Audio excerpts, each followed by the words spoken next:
সিংহায় ফুঁক দাও। আল্লাহর এই ফেরেশতা সিংহা হাতে নিয়ে মুখের কাছে নিয়ে আল্লাহর আরশে মুআল্লার দিকে তাকায় থাকে, একটা সেকেন্ডের জন্য এদিক আর ওদিক করে না।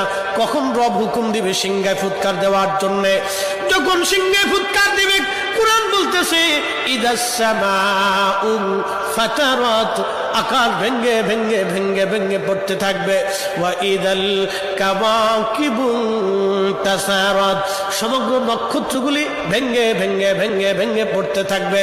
ওয়া ইদাল বিহারু ফুজ্জিরাত, সমুদ্রের তলদেশ উদ্দোলিত হয়ে যাবে, সমগ্র পানিগুলি পৃথিবীর উপরে আছাড় মারবে, আর ধুয়ে পাইলে সব পৃথিবীবাসীকে নিয়ে যাওয়া হবে।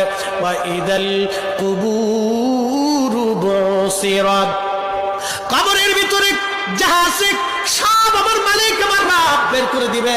কবর থেকে মানুষ বের হইয়া সেই দিন হাসরের ময়দানের দিকে দৌড়াইতে থাকবে, সবাই উলঙ্গ থাকবে, কিন্তু আমার নবীকে আল্লাহ ৭০,০০০ ফেরেশতা বেষ্টন করাইয়া জান্নাতের পোশাক পরাইয়া মহাসম্মানে ফেরেশতারা মিছিল দিয়ে দিয়া আমার নবীকে হাসরের ময়দানে মাকামে মাহমুদে বসাবে।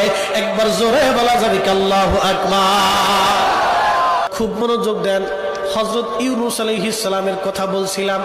মাছের পেটের ভিতরে ইউনূস, চিন্তা করলেন মরে গেলাম না বেঁচে আছি, লাড়াচাড়া দিয়ে দেখলেন না বেঁচে আছি, দাঁড়াই গেলেন খোদার পয়গম্বর, দাঁড়াই দিয়ে সেজদার মধ্যে পড়ে গেলেন। মাছের পেটের মধ্যে সেজদার মধ্যে পড়ে বলতেছে লা ইলাহা ইল্লা আনতা সুবহানাকা। বিপদের দোয়া, কঠিন মুসিবতের মধ্যে যদি পড়ে যান তাহলে খতম ইউনূস এই দোয়াটা খতম দিতে থাকবেন। আল্লাহ যখন ইউনূস আলাইহিস সালাম এই জিকির শুরু করলেন, ইউনূসের এই জিকির আর ওই মাছের পেটের মধ্যে রইল না, এই জিকিরটা চলে গেল আরশে মুআল্লাতে। সুবহানাল্লাহ বলা যাবে।